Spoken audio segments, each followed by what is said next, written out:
तर आज ना सकाळी सकाळी दूध तापवून घेतलं अगोदर, तर कारण यांना मला चहा ठेवायचा होता. दूध तापवलं आणि दूध तापवल्याच्या नंतर आहे ना मुलांचा अभ्यास चालू होता आणि टाइमपास प्लस अभ्यास असं चालू होतं. त्यांचे पेपर आहे त्याच्यामध्ये अभ्यास करत होते आणि अभ्यास झाल्यानंतर आहे ना त्यांचे आंघोळ वगैरे करून तयारी करून त्यांना क्लासला सोडलं.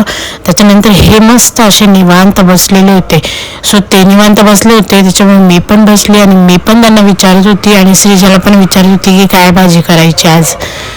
तर त्यांनी तर काही सांगितलं नाही काय भाजी करायची. सो मलाच सुचलं की अंड्याची भाजी करू आपण आज. असं मी अंडे बॉईल करून घेतले अगोदर तर, आणि अंडे बॉईल केल्याच्या नंतर आहे ना भाजी करायला रेडी प्रिपरेशन करून घेतलं आणि भाजी करायला घेतली.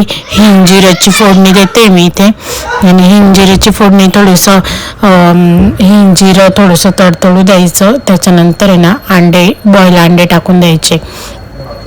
बॉईल अंडे टाकले ना तर ते मस्त फ्राय होतात आणि मसाला पण अगोदर नाही टाकला ना तर तो करपत वगैरे काहीच नाही. सो मी इथे अंडे बॉईल टाकून घेतलेले होते आणि त्याच्यानंतर हळद, मिरची पावडर, मीठ, धना पावडर, कोथिंबीर आणि मीठ असं सगळं टाकून फ्राय करून घेतले अंडे.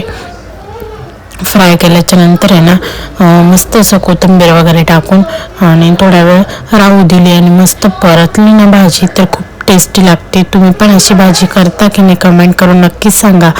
कारण की आमच्या घरात आहे ना बॉईल अंड्याची भाजी म्हणा, बुर्जी म्हणा किंवा पोळी म्हणा हे खूप जास्त आवडतं. अंड्याचे कुठलेही प्रकार असो आमच्या घरात खूप जास्त आवडतात.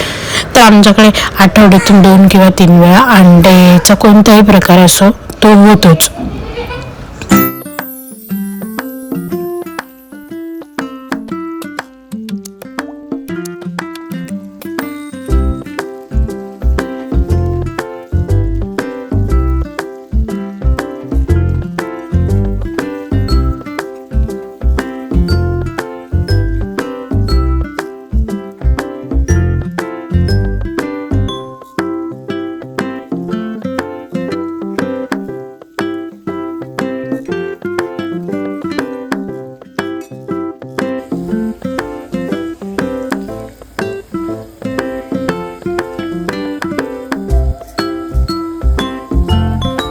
भाजी झाल्याच्या नंतर आहे ना मस्त असं जेवण करून घेतलं.